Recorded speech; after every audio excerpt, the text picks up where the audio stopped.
Chapter 1. Host, are you certain you wish to rewrite your ending and choose to fade into nothingness? Once triggered, this cannot be reversed. Clara Vane was resolute. I just want Julian Sterling to never find me again. The system was slightly surprised, but could not interfere with the character's choice. Write your ending in the blank space of the book and ignite it to trigger the effect. Without hesitation, she wrote, fade into nothingness in 15 days. Then, she tossed it into the fireplace. The fire quickly consumed the novel, and a strange white light infused her body. After transmigrating into the book, Clara and Julian had weathered hardships and obstacles to finally achieve a happy ending. The system had given her 3 chances to modify the plot. The first time, she rewrote the shadow of Julian's childhood loss of his mother, giving him a happy family. The second time, she rewrote the ending where he would die painfully from ALS. The third time, she chose to save it for herself. On the TV, a video of Julian proposing to her was playing. When the esports team he led won the championship, he hadn't shed a tear. But when he placed the wedding ring on Clara's finger, Julian's tears fell onto her hand. It moved every spectator, both in the arena and watching from home. What a divine romance at the peak of his career, he's willing to marry and step behind the scenes just to spend more time with his wife. When Miss Vane was kidnapped and held for ransom on her 25th birthday, Mr. Sterling took a knife for her. That blade nearly pierced his heart. He risked his life to save her. Clara laughed self-deprecatingly and turned off the TV with the remote. After transmigrating, she hadn't wanted to stay here, nor did she have any illusions about love. But Julian always appeared to protect her the moment she was in danger, like a redeeming light. She had always thought Julian loved the original host, not her. So, when Julian confessed his love to her 50 times, she rejected him every time. Julian never gave up. When everyone accused Clara of plagiarizing a perfume formula, he silently collected evidence.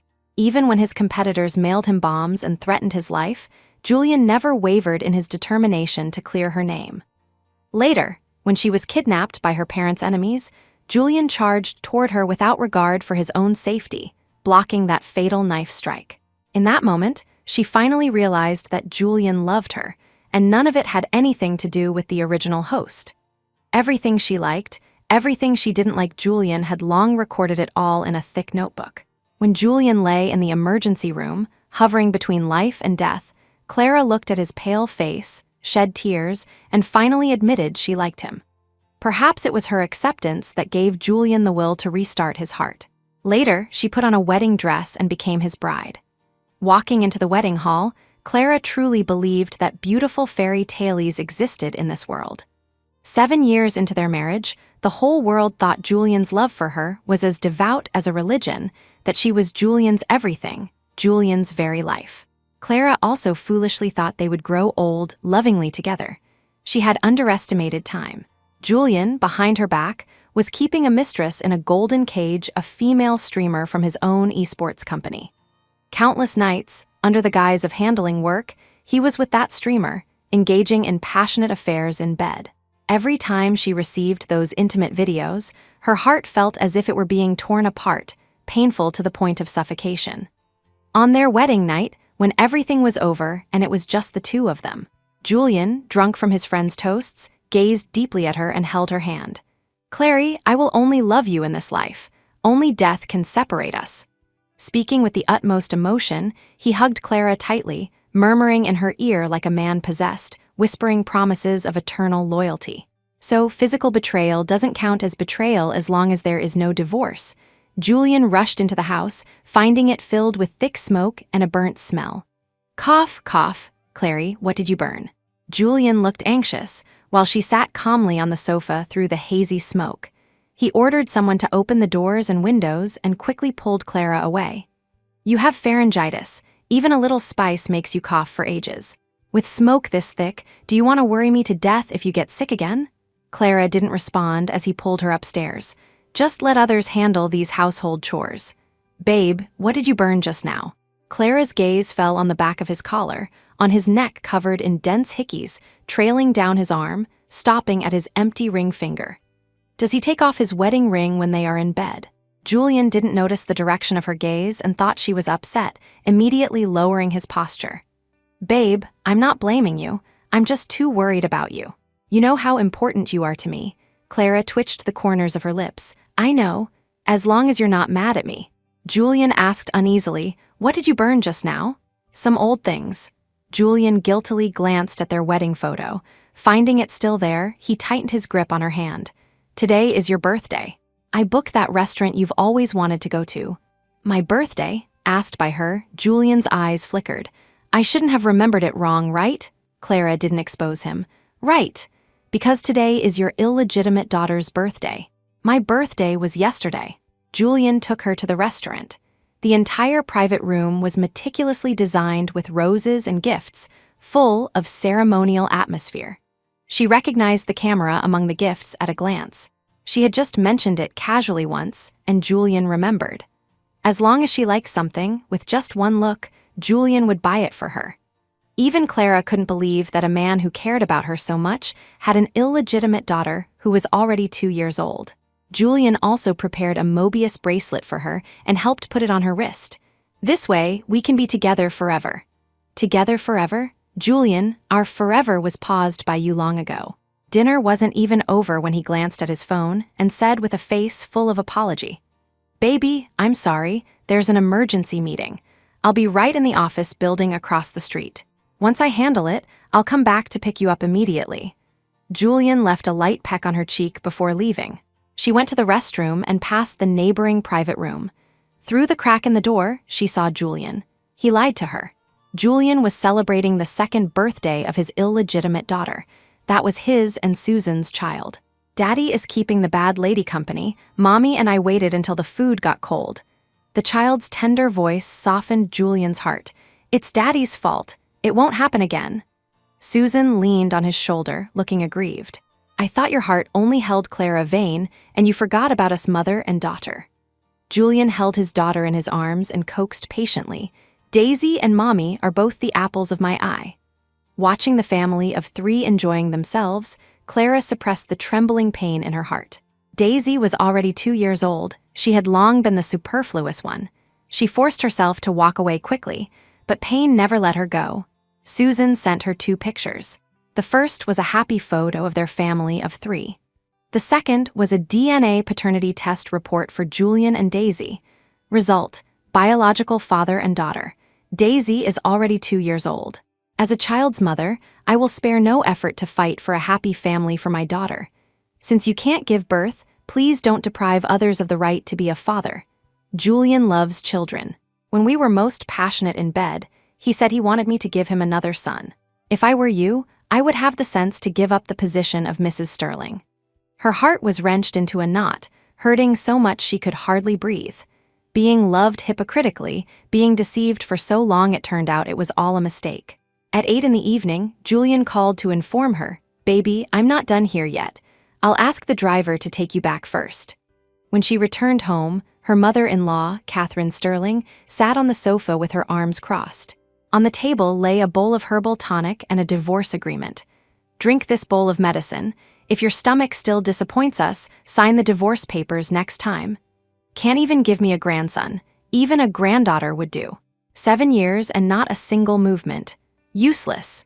Everyone thought that not being able to conceive was her fault, but that wasn't the case. Anyway, she was leaving. Whether the infertile label was torn off or not didn't matter. Unlike her usual obedient self, she directly picked up the divorce papers. No need for next time. I'll sign it today. While Catherine was astonished, Clara had already signed her name. I have just one request. Please wait 2 weeks before asking Julian to sign. Give me some time to pack my things. Her willingness to divorce suited Catherine perfectly. She immediately agreed and took the divorce papers. At least you know your place. But since you can't bear children, you are the party at fault. Don't think about taking a single penny of the Sterling family's assets. You must leave with nothing but yourself. Clara endured the humiliation. Fine. As long as it belongs to the Sterlings, I will leave it behind. Catherine picked up her bag with a smug look. I'll come back in 2 weeks to have Julian sign. I hope by then you've already moved out. Don't shamelessly stick around the Sterling house. Clara returned to the bedroom exhausted. The emotions surging up suddenly almost suffocated her. She lay in the bathtub, letting the water slowly submerge her face. Closing her eyes, it felt like sinking to the bottom of the deep blue sea. Julian rushed back, dusty from travel, and saw Clara fully submerged in the bathtub. His eyes widened and his heart skipped a beat. Clary, just as Clara prepared to emerge from the water, Julian scooped her up. Ignoring that she was soaking wet, he hugged her tightly into his arms, apologizing incessantly. "It's all my fault. I was too busy tonight to accompany you. Please, never do anything foolish." Clara had never thought of suicide. "It's nothing. The swimming class I signed up for earlier requires practicing breath holding. Don't overinterpret it." Julian's tense nerves finally relaxed slightly. He had almost thought she discovered something. "Clary, holding your breath can easily lead to choking on water. Let's not learn that, okay?" She pretended to comply, smiling and nodding. He coaxed her back to the room, still playing the role of the deeply affectionate man. He dried her hair and tucked her into bed. Julian still felt something was amiss. "Wife, has anything unhappy happened recently?" Clara didn't want him to suspect anything, forcing a smile. "No," Julian patted her head very gently. "Then why have you not been smiling much lately?" She stared at the ceiling and spoke slowly.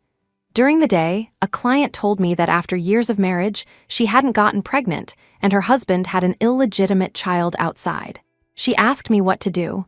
Julian's heart tightened. "How did you answer?" Her gaze fell on his face. "I told her that time would help her make the right choice." For just a few seconds, she took in the avoidance in Julian's eyes. Suddenly, he gripped her hand tightly. "Clary, don't worry. I won't let you suffer such grievances. Even if we don't have children, I won't leave you. As long as the two of us are happy, that's enough." Is it really enough with just the two of us? Saying he doesn't care, yet his illegitimate daughter is already 2 years old. Another night of sharing a bed with different dreams. In the middle of the night, Julian got up gently. He whispered her name, "Clary, are you asleep?" Seeing no sign of her waking, he carefully lifted the quilt and went to the balcony to answer a phone call. After he left, Clara suddenly opened her eyes. Looking at the tall silhouette on the balcony, even though he kept his voice down, she could faintly hear some parts. "The child has a fever? I'm coming over right now." "Yeah, of course I love you both the most. Don't think nonsense. Take Daisy to the hospital first." Julian turned and opened the door, only to see Clara sitting by the bedside. Their eyes met. His chest tightened. "Clary, you're not asleep yet?" Clara's throat felt blocked. Suppressing that emotion, she smiled and said, "Neither are you. Is there a company meeting in the middle of the night?" In Julian's seemingly calm expression, anxiety was hidden. "No, a streamer doing a night broadcast felt unwell and was hospitalized. I'm going to take a look." Such a clumsy excuse. She no longer had the desire to get to the bottom of it. Julian hesitated, adding, "It's a newly signed game streamer. Night streaming brings in better income. She has no family here, so I'm helping to call a caregiver." "Okay, you go," she suddenly spoke up. "I haven't seen you wearing your wedding ring lately." Julian's expression shifted slightly. He looked down and put on his clothes to cover his panic. "I went swimming with friends. I was afraid of getting it wet, so I must have left it in the office. It's not dawn yet. Sleep a bit longer." The heartache made it difficult for her to fall asleep. The next day, as soon as she turned on her phone, there were over a dozen unread messages. The pictures were all of Julian accompanying that mother and daughter in the hospital. Susan was asleep on his shoulder. The intimate way they looked made it seem as if they were the couple who had been together for years. "Julian loves me very much. When we argued, I threw his wedding ring into the sea. Not only did he not blame me, but he also bought a lot of jewelry just to make me happy. Oh, by the way, that Mobius bracelet for your birthday was the one I picked and rejected. I thought the diamond wasn't shiny enough, yet you treat it like a treasure." Clara turned off the screen in heartache and took off the bracelet Julian gave her. She wiped away her tears and itemized their respective belongings. Julian returned home and suddenly hugged her from behind. "Baby, what are you packing?" A scent of green tea and orange blossom hit her nose. As a perfumer, Clara was extremely sensitive to scents. She frowned. Just as she was about to push him away, Julian took out an exquisite small box. "Wife, let's exchange our wedding rings for a pair of new ones. After all, it's been 7 years. Aren't the previous styles a bit outdated?" His ring finger was already wearing the new wedding ring in advance. Julian took her hand, removed the old ring, and prepared to put the new one on her. Clara stared at his movements, suddenly curled her ring finger, and withdrew her hand. The meaning of a wedding ring outweighs the style. The vow of eternal love is, love never expires. She gave a bitter smile. Is the style truly outdated, or did you completely lose it? Julian instantly became nervous. Daring not to tell the truth, he was afraid Clara would be disappointed. He hurriedly coaxed, "My wedding ring isn't lost. If you don't like the new model, we'll still wear the original ones." Saying that, Julian took off the new model from his hand, picked up the old ring, and prepared to put it back on her. Clara scoffed and dodged his hand. "When you find your half, I'll wear it back." Looking at her disappointed eyes, his heart was heavily pierced. "Clary, if you can't find it, don't force it." Clara turned to go upstairs when Catherine arrived with Susan and her daughter. She thought her mother-in-law was going to show her hand early, but Catherine smiled and said, "Susie is my friend's daughter. Being a single mom with a child and having nowhere to stay, she'll stay with you guys for a while." Daisy asked in confusion, "Mommy, aren't we living at Daddy's house?" Julian shot a cold glare over, and Susan immediately covered the child's mouth. "Don't shout nonsense, this is Uncle Sterling." Children don't lie. Susan had even brought the child to their door. Julian cast a probing look. "Clary, you like quiet. I'll arrange for them to stay elsewhere." But his mother said, "Clary has always been sensible. Susie is so pitiful with the child. Clary won't mind them staying here." Clara smiled faintly. "This is the Sterling residence. Arrange it as you wish." With the phrase, Sterling residence, she completely surrendered her position as the mistress of the house. Julian watched her dejected back and wanted to chase after her, but Daisy's tender little hand grabbed the corner of his shirt. "Daddy, why do I have to call you Uncle Sterling?" Julian's gaze darkened, and he abruptly threw off Daisy's little hand. Afraid the child would fall, Susan nervously supported her daughter. "Julian, what are you doing?" Daisy was frightened and burst into tears with a wah. He irritably asked the maid to take the child away and questioned Susan, "Didn't I tell you not to appear in front of her?" Catherine intentionally raised her voice. "I asked them to come. My granddaughter wandering outside, what kind of situation is that?" Julian lowered his voice in warning. "Mom, don't talk nonsense." Catherine chuckled. Acknowledging her ancestors and returning to the clan is only a matter of time. Terrified that Clara might hear something, Julian dashed upstairs. Clara was packing things. He stood at the door, somewhat at a loss. "Wife, what are you packing? Do you want me to help?" "No need." Julian squatted opposite her and asked tentatively, "Just now, did you hear?" "Hear what?" She pretended to be kept in the dark. "She is Mom's friend's daughter. You arrange where she stays. If there's anything you want to know, you can ask me. Please don't overthink it." Julian looked at her with sincere eyes. She didn't respond and continued packing. His uneasiness grew. He took the ring out of his pocket. "Baby, keep this ring for now. When I find the other one, I'll put it on you." Suddenly, Susan spoke urgently outside the door. "Mr. Sterling, there's a mouse in the room. Can you help us catch it? Daisy and I are terrified." Clara lowered her eyes. "Go ahead." He hesitated, putting the ring down. "Baby, I put it here. Remember to keep it safe." The moment the door closed, she closed her eyes in heartache, silent tears falling. The so-called mouse didn't exist at all. When Julian followed Susan back to the room, the woman hugged him from behind. "Julian, please don't blame us. Daisy just wants to see her father often. The child keeps asking me, why doesn't Daddy live with us?" she cried as she spoke. Julian turned around and wiped away her tears. "I said I would visit Daisy every day. Why are you so impatient?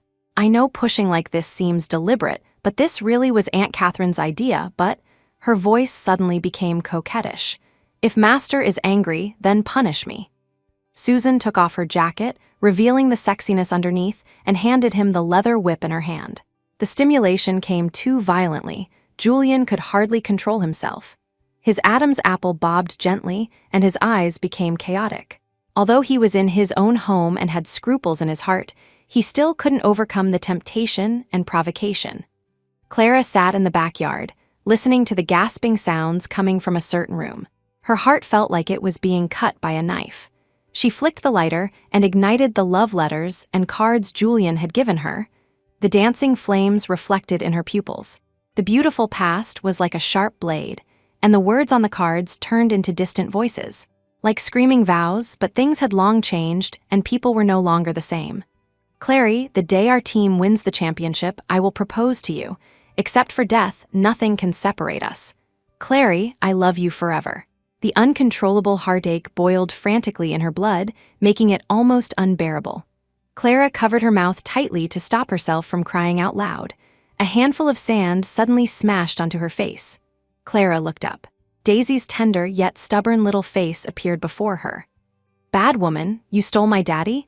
It's you who made Daddy yell at me. The child was angry and grabbed another small handful of sand, throwing it at her.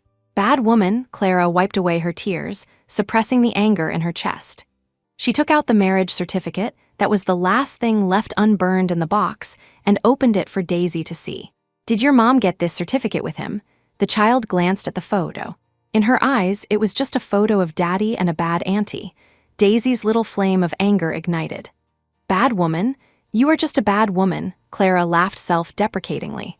Talking about the legality of a marriage certificate with a 2-year-old was simply laughable. After all, even adults could disregard it. She tossed it directly into the fire bin, whispering with a scoff, "Don't want any of it. It doesn't matter anymore." Daisy was frightened by Clara's laughing, crying appearance and started to cry. The child's piercing cries quickly attracted everyone's attention. Susan and Julian in the room immediately put on their clothes and ran out together. Daisy, who bullied you? Daisy cried and complained to her mother. Mommy, this bad auntie pushed me, wah? Susan deliberately made a fuss, saying with tears, Mr. Sterling, I know Miss Vane doesn't like us mother and daughter. We'll just move out. Why push my daughter down? Susan, crying, while holding the child, looked very much like a victim. Julian glanced at the metal bin. The fire hadn't burned out yet, and he didn't notice the red booklet inside was their marriage certificate. He touched Daisy's head, his tone of accusation a bit harsh. Clary, Daisy is just a child. There's no need to take your anger out on a child just because you're unhappy. When he looked down to coax Daisy, he became incredibly gentle again. Daisy, don't cry. Uncle will buy you lots of Barbie dolls, okay? Susan cried pitiably. Mr. Sterling, since Miss Vane doesn't like us, should we move out now? I'll explain to Aunt Catherine. Daisy stretched out her lotus root-like little arms, looking aggrieved and wanting a hug from Daddy. It melted people's hearts. Julian held the little princess in his arms, coaxing her. He said in a low voice, just stay here. No one can bully you. Watching the retreating figures of the family of 3, Clara smiled coldly in heartache and brushed the sand off her body. Clara drove to the clothing donation bin and ran into Catherine, who had just had cosmetic procedures done. Her mother-in-law sneered, with these few rags, even the poor wouldn't want them if you donated them. Clara ignored her sarcasm and prepared to leave after dropping off the clothes. Catherine was relentless. The expensive clothes and jewelry my son gave you, don't tell me you sold them for cash. In the past, when her mother-in-law made things difficult for her, Clara thought about loving the house and its crow enduring for the sake of her love for Julian. She had drunk herbal tonics for so many years without telling Julian, just hoping he wouldn't be caught in the middle. The more she backed down, the more they intensified their behavior. I didn't sell them. They are all packed in a box. At least you know your place. Give the box to my future daughter-in-law, Susie. Let her decide whether to sell or keep them. Clara smiled bitterly. Understood. She did exactly that. Julian suddenly pushed the door open, unable to hide the nervousness in his eyes, and grabbed her shoulders. Baby, what do you mean by giving everything I gave you to Susan? A scent of green tea and orange blossom assaulted her nose. As a perfumer, Clara was extremely sensitive to scents. She frowned. Just as she was about to push him away, Julian took out an exquisite small box. Wife, let's change our wedding rings for a pair of new ones. After all, it's been 7 years. Aren't the previous styles a bit outdated?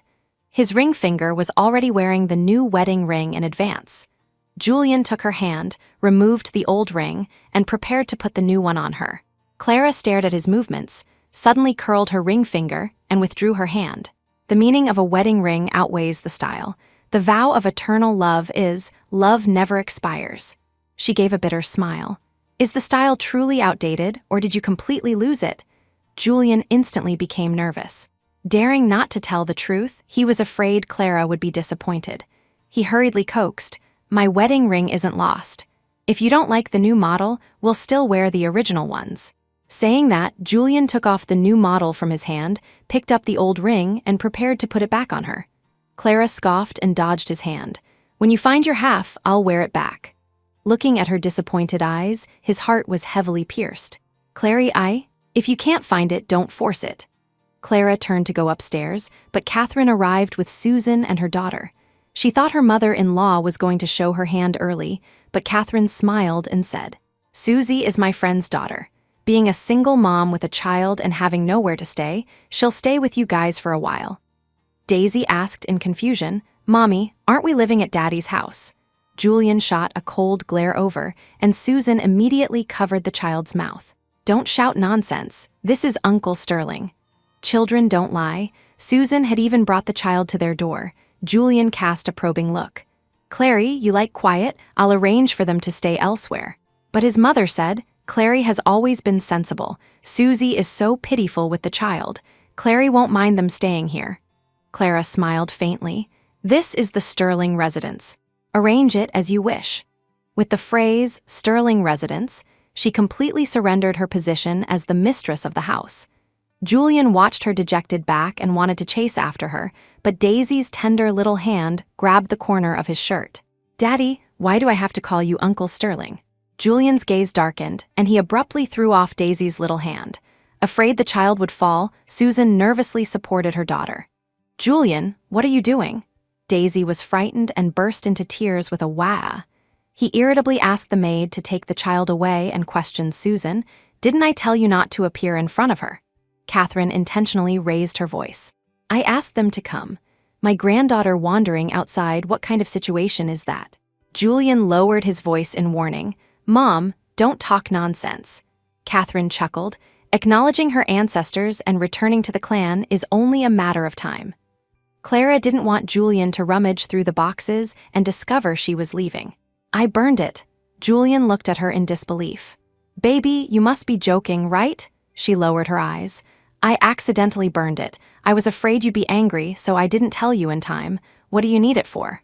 "If it's not urgent, we can get a new one when you come back." Julian nervously took her hand. "We'll go get a replacement right now. I have time." Before Clara could refuse, his phone rang. After reading it, a flash of conflict crossed Julian's face. Before long, he said apologetically, "Baby, there's an emergency at the company. Tomorrow, I will definitely take you to replace the marriage certificate." As soon as he left, Susan sent Clara an address. "Come according to the location. This good show can't go on without you." Clara didn't want to go, but she hailed a car as if possessed. She arrived outside the venue. At the entrance was a photo of Susan and Julian with the words, "Celebrating 3rd anniversary." She finally understood why he remembered her birthday wrong. Because there were too many dates, he needed to remember anniversaries with Susan, their birthdays. In the future after the future, he would have many important dates with someone else. Julian's former esports teammates were all at the scene. Catherine held her granddaughter greeting guests with a smile. Someone asked, "Mrs. Sterling SR, did your daughter-in-law get plastic surgery? Why does she look different from before?" Catherine laughed and said, "Our Sterling family only recognizes Susan as the daughter-in-law." Someone else asked, "I remember they were married for 7 years. Why is it the 3rd anniversary?" Catherine said, "It's just been 3 years of marriage." "Where did you get 7? Before that was just a proposal." Clara watched with her own eyes as her mother-in-law deliberately stated the wrong date, attempting to erase her existence in front of acquaintances. Even Julian's former teammates called Susan sister-in-law. Julian held Susan's hand, cutting the 3rd anniversary cake amidst everyone's blessings, wishing sister-in-law and brother Julian a long and lasting relationship, wishing sister-in-law and brother Julian a harmonious union lasting 100 years, full of happiness. Daisy's cute voice chimed in happily, wishing Daddy and Mommy happiness every day. Julian raised his lips in a faint smile. From beginning to end, he didn't offer a single word of explanation. In a deserted corner, Clara quietly watched them pop the celebratory champagne, joy radiating from everyone's face. Perhaps, 3 years ago, in Julian's heart, she was no longer his wife. What was even more tragic was that Susan and several other esports streamers all worked at Julian's company. They had long known the relationship between the two was not simple. For 3 years, she was the only one kept in the dark. Clara walked alone in the cold night, despair enveloping her. She clutched her lower abdomen. Due to a piercing pain, her legs walked forward weakly, and her body began to tremble uncontrollably. Every step felt dizzying. She held on until everything before her eyes turned black. Outside the hospital emergency room, Julian paced anxiously. The doctor came out and gave a helpless reply. "I'm very sorry, Mr. Sterling. Miss Vane's pregnancy. We couldn't save it." Julian was burning with anxiety. He didn't care about the child, he just wanted confirmation. "Is my wife okay? Miss Vane is out of danger. Her previous miscarriages were 2. Thank goodness, as long as she's fine, we can have children later." Without waiting for the doctor to finish, Julian couldn't wait to return to the ward to see her. Ideally only dozens of meters away, he had never felt it was so far. Clara lay weakly on the hospital bed. He held her hand, his eyes red. "It's all my fault for not being by your side all the time." He slapped himself in remorse. It's all my fault, but there wasn't a ripple on her pale face. Her eyes stared hollowly at the ceiling. Julian was filled with immense regret, comforting her. "It doesn't matter if we don't have children, as long as you are safe and healthy." She smiled bitterly, a tear sliding from the corner of her eye. 5th time, Julian was afraid to miss a single word she said. "What 5th time?" Clara shook her head. This was her 5th accidental miscarriage. The previous 4 times, Julian was either away on business or possibly in Susan's bed. Perhaps she loved him too much to bear telling him, so each time she silently digested the sorrow and nursed her body back to health alone. Even the doctors advised her, "Miss Vane, please have your husband come for a checkup when he has time. If the pregnancy can't be held, the problem might lie with him. No matter how much herbal medicine you drink, it's useless." At this point, the truth was meaningless. She slowly closed her eyes. "I'm tired, I want to sleep for a while." Julian couldn't bear to tire her further. He sat quietly by the bed and tucked her in. "I'll stay right here. Tell me if you need anything." Perhaps she was truly too exhausted. Amidst the immense grief, Clara slept lightly for a while. Whispers of a man and a woman came from outside the door. "She just had a miscarriage. Don't keep coming to find me. I don't want to make her sad." Susan disregarded the man's cold face and hugged him tightly, her voice aggrieved. "Our 3rd anniversary isn't over yet, and you leave. Daisy thinks Daddy doesn't want her anymore. She is my biological daughter. How could I not want her?" Julian tried to push Susan away, but her hands were restless. "Julian, let's have another son. If push comes to shove, we can give him to Clara Vane. You can bring the child home under the guise of adoption." He was still hesitating, but Susan had already unbuckled his belt. A man's reason was ultimately defeated by seduction. In the VIP ward, only a door separated the sick room from the parlor. Clara opened her eyes abruptly. Intermittent, ambiguous sounds came from outside the door. "Hubby, she's asleep. She can't hear." The man's voice was hoarse. "Then keep it down." Clara clenched her fist tightly, fingernails digging into her palm. The pitch-black room, the endless time it was a torture like purgatory. During the day, Julian acted as if he was deeply concerned about her again. "Baby, I asked the maid to make soup to nourish your body. Drink it while it's hot." Clara felt terrible and had no appetite, but Julian insisted on feeding her spoonful by spoonful. After a few bites, she vomited it all up. The man was distressed. "Is the taste wrong, or is it too greasy? I'll have the maid make it again." "The child is gone, but we can have another. Even if we never have one, we can adopt later. Clary, if you feel bad, I don't feel good either." He even choked up. "If you're uncomfortable inside, you can smash things, hit me, or scold me, but please don't bottle it up alone." Clara's hollow eyes moved, and a mocking smile spread across her lips. Julian looked at her with heartache. "Baby, hit me, as long as it makes you feel better." She looked at the scenery outside the window and suddenly spoke. "Julian, I want to see the Cloudsea summit." He was slightly stunned, remembering the clouds and snow in their names Yun and Zu. Amidst his uneasiness, he was warmed by the memory. "Baby, the wind is strong at the top of the mountain. You just had a miscarriage. It's not suitable to catch a cold." She smiled. "The Cloudsea summit is beautiful. I heard that when people are sad, as long as they gaze at that sea of clouds, they can forget all pain." She was leaving. Let her step on that sea of clouds and fade into nothingness. Julian saw the yearning in her eyes and said no more, meticulously preparing warm clothes. The car drove all the way until it entered the scenic area, requiring a hike to the summit. Julian carried her on his back. Clara lay obediently on his back. A smile appeared on his lips too, recalling the day they first met. The two had climbed to the top coincidentally, just to see the beautiful scenery. Going down the mountain, Clara accidentally twisted her ankle, and he carried her down just like this. When you were lying on my back crying in pain, I swore in my heart that I would never let my girl get hurt again in the future. I want to protect her well. He laughed at himself self-mockingly. How ridiculous. There are some things I still can't hurt for you. The self-blame and guilt in his voice would make anyone think he loved deeply. Only Clara understood how ironic his shame was. Finally reaching the summit, Julian settled her in a wheelchair, pushing her to admire the Cloudsea summit from a safe area. They looked at the breathtaking sea of clouds in the distance. The thick layers of clouds were like cotton candy, and the mirage projected colorful lights. They were immersed in the beauty before them. It took Julian a good while to realize his phone was ringing. He didn't want to answer it at first. Since Susan couldn't get through, she sent him a message. Julian, Daisy was in a car accident and is hospitalized. Come to the hospital quickly. Clara also received a message from Susan. Do you believe that with just one phone call from me, he will leave you behind? Even if separated by thousands of mountains and rivers, he will come to see me. Clara chuckled lightly. She believed it. Before Julian could guiltily abandon her again, she spoke first. You go handle your business first. I can be alone. In Julian's anxious eyes, there was nothing but indebtedness to her. I'm sorry. I will definitely come back to pick you up. She looked at him quietly.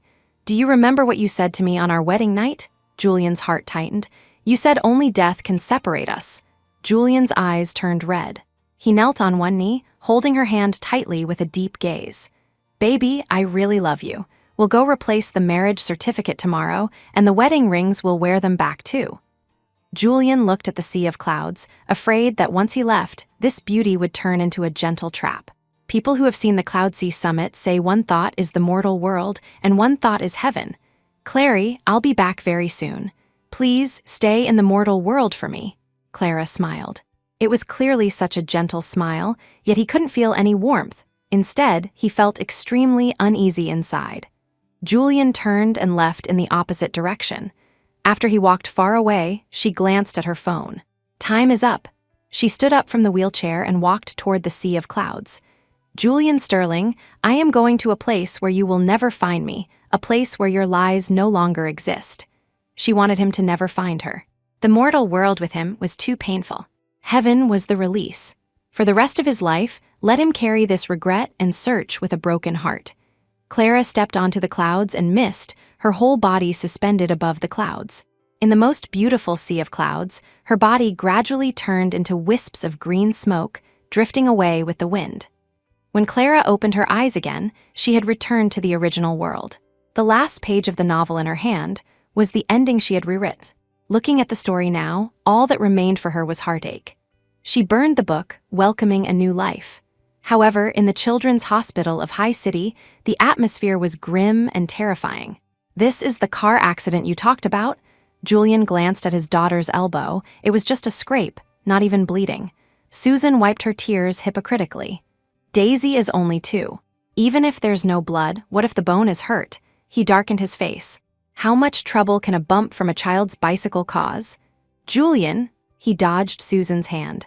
Now he was only worried about Clara's condition. She had just lost a child and needed company the most. He couldn't just focus on Susan and her daughter. Seeing him anxious to leave, Susan busily signaled her daughter with her eyes. Daisy pulled the corner of his shirt. Daddy, my arm hurts so much. Can you stay with me? The child's immature acting didn't fool Julian, but he maintained a father's gentleness. Daisy, Daddy said you have to be an honest, good child. It's not serious, so let Mommy stay with you. Susan walked him to the parking lot. To keep him, she pulled down her collar. Julian, the new nightgown I bought for you. Julian felt terribly flustered, but he still couldn't withstand Susan's temptation and had a moment of pleasure with her in the car. Afterwards, Susan was kicked out of the car, complaining, Can't you stay a bit longer? No. He couldn't bother coaxing her. Guiltily arranging his clothes, he drove away. The wind at the mountain top was cold. Panic and worry made him speed all the way. When he finally climbed to the summit, Clara was not in the wheelchair. Only a down jacket remained. Julian shook violently, looking everywhere for her figure. "Clary, stop playing around. I'm taking you home," he shouted her name, but as far as his eyes could see, there were only trees and no one else. He looked nervously at the sea of clouds, his nerves taut. Above the sea of clouds, it was like a fairyland. It was easy to make people forget that beneath their feet lay a cliff. Even walking to the edge of the cliff, the thick and beautiful cloud layer would give an illusion that falling down wouldn't matter. Julian moved a few steps closer to the safety line, his heart stinging uncontrollably. An impossible result rushed into his brain. Did Clara jump into the sea of clouds? No, she wouldn't leave him alone. But he dialed her number, and no matter how many times, no one answered. He panicked even more. "Clary, don't play hide and seek, okay? I'll take you to replace the marriage certificate. We agreed to grow old together." He searched incessantly in the mountains, calling her name constantly. He called everyone, but they all said they hadn't seen Clara. Rushing back home, he only saw an empty wardrobe in the bedroom. Even their wedding photos, anniversary photos, were all gone. Julian grabbed his coat uneasily, preparing to call the police. Catherine came to the door with a folder. "Where are you going?" "Mom, I'm going to call the police. Clary is missing." Compared to his anxiety, Catherine was calm. "No need to look. She signed the divorce papers half a month ago and agreed to move out of the Sterling house today." Julian looked in disbelief. "Divorce? What divorce?" Catherine remained calm and collected. After drinking so much herbal medicine, she still couldn't keep the baby. She should have given up the position of Mrs. Sterling long ago. Keeping the baby, divorce papers. Keywords pieced together, and Julian instantly understood everything. So she had been silently enduring grievances but never told him, but he didn't believe it. "She wouldn't divorce me." Catherine handed the document to him. "It's better if she leaves. You might as well marry Susie." "Impossible," he shouted, slapping away the divorce papers. "You must have forced her away. Clary couldn't possibly divorce me, and I certainly won't sign. I'm going to find her right now and explain everything." Not allowing Catherine to persuade him, he insisted on reporting the case. Because she had been missing for less than 24 hours, the police suggested he look again. After Clara's father went to prison, she had no maiden family now. Unable to get through to her phone, Julian was going crazy with anxiety. Usually skeptical of metaphysics, on a friend's recommendation, he came to a temple. "Julian, this is Master Holloway." Julian was desperate. He would try any chance that could bring him hope. "My wife might be missing." The words came to his lips, but he dared not say "jumped off a cliff." That was the worst outcome. He briefly described the situation and asked urgently, "Can you help me calculate where she is?" The master began divination, preparing his mind. He held copper coins in his palm, rubbed his hands together, then tossed them, recording 6 times to produce a hexagram. Julian saw the master frown and felt increasingly uneasy. "Master, how is it?" Seeming both auspicious and ominous, confusing and blurred, Master Holloway had never seen such a hexagram. "She is in another world. There is a forbidden barrier between you." "What forbidden barrier?" "A world you cannot touch. It is insurmountable between you two." Instantly, Julian's mind went blank. A sudden wave of despair made him almost unsteady. Was it really the worst outcome? "Julian, don't listen to this warlock's nonsense." Catherine followed his tracks and arrived. She hadn't expected her usually rational son to come to such a place just because he couldn't find Clara. "It's all tricks to scam money. Come home with Mom." Julian threw off her hand. "It's all you forced her away," he accused hoarsely, his entire heart aching. "If you hadn't forced her to divorce, Clary wouldn't have been so disappointed as to end herself." Catherine sighed, trying to wake her son up. "What if she's just playing missing to get your attention? Don't trust this charlatan." Master Holloway was surprised to find 2 lifespans hovering over the mother and son's heads. "Your lifespans have both been altered." Catherine looked disgusted. "You really can make things up. Are you saying I died and came back to life?" "Correct. You should have died in a car accident at 30. Master Holloway then looked at Julian, "And you should have died of ALS at 26. My son is 29 this year, and I am 54. We have been free of disasters and misfortunes." The more he spoke, the more outrageous it seemed. Catherine pulled her son away. "It's all deceptive nonsense. Come home with Mom quickly." Master Holloway didn't mind the slander and asked his disciple to see the guests out. "Mr. Sterling, we shall meet again." Master Holloway's words planted a seed in Julian's heart. If alive, he needed to see the person; if dead, the corpse. Until that step, Julian was unwilling to believe Clara would give up her life, give up on him. He contacted Clara's colleagues again. The HR department brought strange news. "Mr. Sterling, we have files for all staff, but Clara Vanes is missing. I checked the surveillance, everything is normal. Only her information is gone, as if erased." Julian went to check her other information. School, insurance company, online videos, everything related to her did not exist. Unless there was a mysterious force, no one could do this without leaving a trace. Now he could only wait until 24 hours passed to report her missing and check her household registration information. If her household registration existed, it would mean Clary was just angry with him. He brainwashed himself, feeling there was still a glimmer of hope. The more he thought, the more frantic he became. Julian sped home and searched frantically in every room for traces of her existence. He felt that as long as he was careful enough, he would definitely find a clue Clara left for him. Maybe she was hiding somewhere, waiting for him to apologize. He rummaged through boxes and cabinets everywhere. "Clary, you must be mad at me, mad that I didn't realize they were bullying you together. Don't worry, when I find you, I'll definitely make them apologize to you." He searched everywhere, still with no clues. "Why is there nothing? Clary, it's all my fault. I shouldn't have neglected you." His gaze suddenly fell on the divorce papers, which still bore Clara's signature. This was the only fact proving she had existed. He stroked the strokes of her name with tears in his eyes. Longing surged. How ridiculous, he ultimately had to rely on divorce papers to prove she was his wife. Julian was in a daze the whole time, finally enduring until the 24 hours were up. He rushed into the household registration office with the divorce papers, looking lost. She existed, she really existed. Julian ran in inexplicably. The staff were all confused. "Sir, how can we help you?" The officer on duty yesterday recognized him. Julian explained the situation and requested they check Clara Vane's household registration. The staff entered the information according to the divorce papers. "Mr. Sterling, are you sure?" Julian's heart tightened. "In our database, there is no such person." A basin of cold water was poured over his head. Julian sat down on the chair absent-mindedly. He shook his head. "Impossible. Impossible." But facts proved that Clara Vane had truly left him. Julian became anxious and suddenly grabbed the other person's collar. "Even if the registration was canceled, there should be a record, right? Sir, please calm down. Her population information simply does not exist." No household registration meant the police couldn't cooperate with the case. The staff looked at the divorce papers. They had heard of their love story before. "Mr. Sterling, are you sure this is her real name?" Of course, he was sure.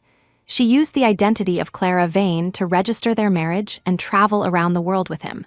Her identity truly existed, without a hint of falsehood.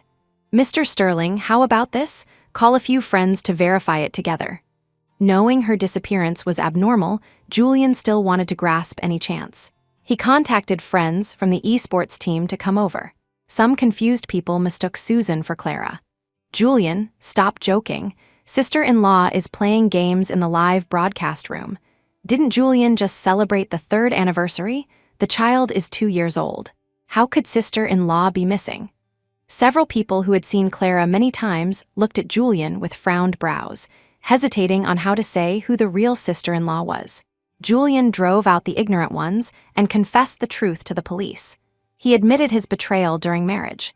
Because they had no children for many years, his mother persuaded Clara to sign the divorce papers. The staff was silent for a moment before saying, "I'll report to my superiors. If you suspect she jumped off the cliff to commit suicide, we'll send people to search the bottom of the cliff thousands of meters down. The difficulty is immense." Without her, money was just useless numbers to Julian. "As long as my wife can be found, I am willing to donate any amount of money." With financial support in place, the staff's efficiency was extremely high. Julian also donated 3 drones to assist in the search. Finally, a mobile phone and some remains were found at the bottom of the cliff using drones. Judging by the time, only the phone was new. The bones did not match the time frame of Julian's report. Hearing the result, Julian breathed a sigh of relief, but it felt like a lump in his throat. It would take a long time to restore the phone information. Julian was extremely depressed and suffered from insomnia all night. If Clara didn't fall off the cliff, why was her phone at the bottom? He had to sleep holding the divorce agreement every night to barely get some rest. This was the only proof of her existence, the only thing connecting them. For several consecutive days, he didn't take care of himself, looking incredibly despondent, until the landline at home rang. "Good morning, Miss Vane. This is Dr. Evans. Your medical report is ready. Don't forget to pick it up." Julian could rally 200 spirit for any news related to her. "Dr. Evans, I am Clara Vane's husband. Have you seen her recently?" "Oh, it's Mr. Sterling. I heard Miss Vane had her 5th miscarriage." With a boom, Julian's world collapsed. "5th time?" he interrupted in shock. "She miscarried 5 times? Yes, she has been nursing her body here with me." He suddenly remembered that day, Clara smiling bitterly with tears, reciting the same number. So it was such a painful 5 times. The weight she silently bore far exceeded his imagination. "Mr. Sterling, pardon my bluntness, but it's useless for Miss Vane to take any more herbal medicine. If convenient, please come to the hospital for a checkup." He collapsed onto the sofa in grief. It was as if he saw her covering her lower abdomen with one hand, lying in the operating room alone, bidding farewell to a little life alone, weeping silently alone. When he returned home, she hid all her sorrow and smiled to light the lamp of their home for him. Looking at the empty house, Julian cried in self-blame. He hated himself deeply. He was a derelict husband. He thought that in these 7 years, he cared enough. He thought that having his heart with her was all the love needed. Knowing he couldn't get through to Clara's phone, Julian dialed it countless times anyway. It was like using the busy tone with no response to punish his dereliction of duty over and over again. I'm sorry, Clary." He apologized again and again, but unfortunately, she would never hear it. Her departure left no message, yet Julian seemed to hear a distant voice, "So what if I'm attached to the mortal world? If you are unfaithful, I will not stay." He suppressed the pain and despair in his heart, lifting his scarlet eyes. "Clary, I will find you, even if it kills me." Julian went to the hospital to pick up Clara's medical report. Because of her multiple miscarriages, her originally healthy body had problems with several indicators. He clutched the report, tears falling onto the paper drop by drop. "Mr. Sterling, do you want a checkup?" Hearing Dr. Evans' voice, he hurriedly wiped away his tears. He wanted to refuse, but Clara's report told him things weren't that simple. "Please help me schedule a checkup, doctor." Evans sighed softly. 5 accidental miscarriages are very damaging to the body. Actually, Miss Vane's eggs are very healthy, and her body is suitable for pregnancy, but she just can't keep it. Julian took the checkup form and had a thorough examination at the hospital, especially regarding male fertility. While waiting for the results, the police restored Clara's phone calls and chat records. He rushed to the police station. The staff looked embarrassed. "Mr. Sterling, some content. It's better if you see it yourself." He sat in front of the computer, and a picture of Susan wearing a rabbit-maid outfit caught his eye. So she knew all along the staff blushed and awkwardly left the office. Julian flipped through the chat records quickly, the chill in his eyes deepening. "As a child's mother, I must fight for a complete family for my daughter. Since you can't give birth, please don't deprive others of the right to be a father. Divorce early. When we were most passionate in bed, he said he wanted me to give him another son." He quickly scrolled to the last message. "Do you believe that with just one phone call from me, he will leave you behind? Even if separated by thousands of mountains and rivers, he will come to see me." The time of receipt was exactly when he left Clara alone on the summit and rushed back to the children's hospital. It was all Susan's provocation, and he used work as an excuse to leave her there alone. Julian didn't dare to imagine what desperate feelings she must have had facing her husband's lies right after losing a child. He even fooled around with Susan in the car before picking her up at the summit. Severe heart pain made him clutch his chest tightly. Everything before his eyes became illusory. Clary, it's all my fault. I will seek justice for you. Leaving the police station, he sped to Susan and her daughter's apartment.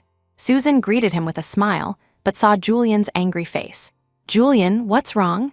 You have the nerve to ask. He threw all the printed chat records onto Susan's face. Papers flew everywhere. Susan picked up the papers on the ground in disbelief. How could this be? Julian's eyes were full of hatred. You're afraid people will find out what you did. He suddenly choked Susan's neck, his gaze fierce. Didn't I warn you? You are just a breeding tool for the Sterling family. Don't dream of being Mrs. Sterling. How dare you provoke her behind my back? If it weren't for you, Clary wouldn't have left me. Susan couldn't breathe being choked. She slapped his arm hard, explaining with difficulty. Julian, cough cough, this matter wasn't me. Alone, there's also your mom. He exerted more force. Of course, there's my mom, but you are the key. If you hadn't run to her, how could Clary be completely disappointed in me? Wah. You are a bad daddy. Let go of my mommy. Let go of my mommy. Daisy came crying out of nowhere, her little fists pounding on Julian's leg. Perhaps due to Daisy's appearance, the strength in his hand lightened. Susan immediately begged for mercy. Julian, for the sake of the child, please let me off. The daughter's crying softened his heart, and he unwillingly let go. Susan pulled over the scared to tears daughter and hugged her to comfort her. Daisy, don't cry. Daddy and Mommy are just acting. After comforting the child, she slowly knelt, eyes full of tears. Our child is already 2. From birth, she was labeled as an illegitimate daughter. When Daisy plays with other kids, someone always says she doesn't have a daddy. I just want to give her a complete family. She thought Julian would soften his heart, but that handsome face was grim and terrifying. Susan felt a chill down her spine. She had never felt that the man she had pleasure with in bed could be so heartless. Julian, I did it for our child too. She lowered her head crying. For the child? His eyes were full of mockery. For the child, you wouldn't choose a married man to have a baby with and be a mistress. How did you promise me back then? You said, only to leave bloodline for the Sterling family, never coveting the position of Mrs. Sterling. I thought you behaved yourself for these 3 years, but behind my back, you used every trick, attempting to provoke and usurp. Susan knelt and moved to his feet. Even if it's all my fault, can't you forgive me for Daisy's sake? As long as you find Miss Vane, I will definitely explain clearly to her. Even if she wants my child as a daughter, I can give her to her. She thought by acting lowly first, there would be a day to rise. Julian pushed her away in disgust. I will keep Daisy. As for you, you must disappear forever. He smiled thinly. Susan was terrified. Because he said disappear, she knew Julian's means and power. She cried and apologized. It's my fault. I will leave here and won't be an eyesore to Clara Vane anymore, as long as she is willing to take good care of my daughter. It was all too late. The identity of Clara Vane was as if it had never existed in this world. He couldn't even find her ever again. Julian looked at Susan's hypocritical face. Those past obediences were all her schemes. He looked down at Susan condescendingly. If you live, you will be a threat to her. Only dead people are safest. Susan's tears stopped instantly. The man in front of her was more ruthless than she thought. She kept making concessions, even willing to give her own biological daughter to Clara Vane to raise, yet Julian still wouldn't let her go. Thinking about it, she burst into laughter through tears, both bitter and ironic. She raised her head coldly. Julian Sterling, you deserve to have Clara Vane leave you. You always want to have your cake and eat it too. Before she left, you wanted both love and excitement.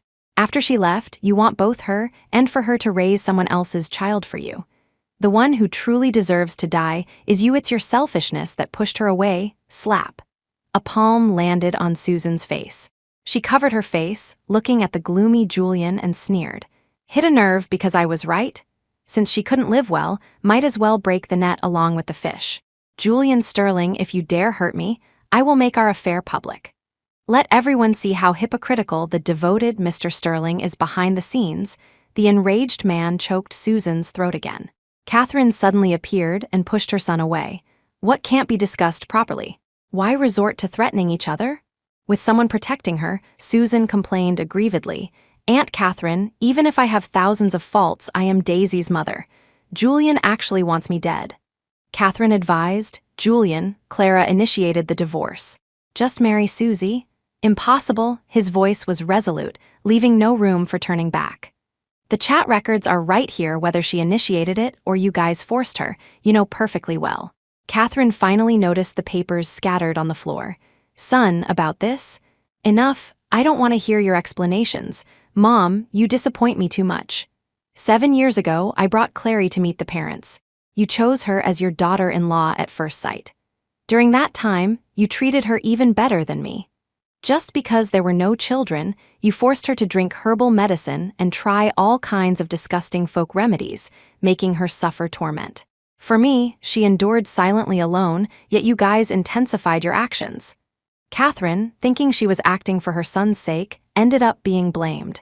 She choked up. Julian, wasn't Mom's intention for you. Without children, who will take care of you when you're old? Who will manage the Sterling family's huge business? Just for a woman who can't bear children, you're actually disappointed in me. Just as Julian was about to speak, a medical examination text message popped up on his phone. He opened the link to the test report. The moment he saw the result, his pupils constricted. The test report showed that all the factors unfavorable to pregnancy were on him. In other words, the root cause of Clara getting pregnant but consistently miscarrying shortly after was him. From beginning to end, he was the one who caused her to experience pain 5 times. Julian's breath hitched.